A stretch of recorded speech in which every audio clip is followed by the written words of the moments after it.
Goeiemôre, ek groet u in die liefde naam van ons Here Jesus Christus. Ek wil vanoggend iets met u deel en mag die Heilige Gees absoluut vandag in die hart spreek. Weet jy, God wil jou nie na die hel toestuur nie. Hy het jou so lief, dat hy sy enigste seun gestuur het, wat aan die kruis gesterwe het, sodat jy vir ewig kan lewe, sodat jy hom kan kies.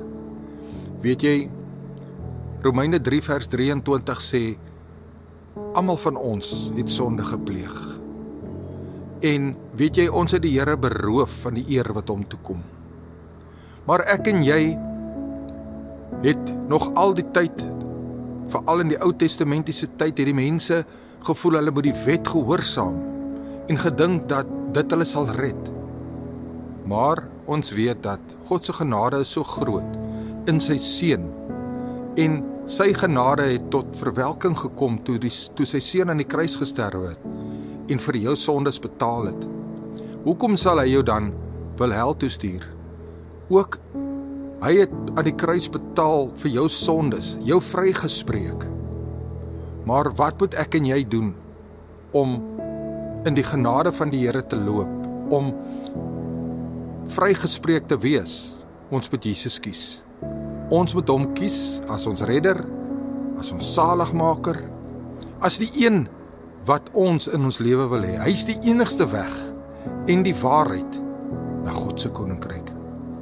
Weet jy wat? Hy het jou nog geken, nog voor jy jouself geken het, of nog voor jou moeder jou geken het, het Jesus Christus jou reeds geken. En hy het jou geheilig en jou geroep as 'n profeet vir nasies. Een wat ander vertel van Jesus Christus, die Seun van God, die lig wat deur jou skyn, die lig van Jesus Christus.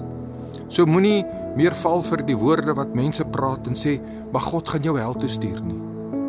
God wou nog nooit jou hel toestuur, hy is ingehaak, hy pleit by jou, kies my, kies my, kies my.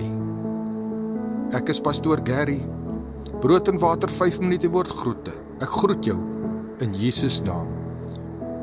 Weet net, Jesus is baie lief vir jou. Amen.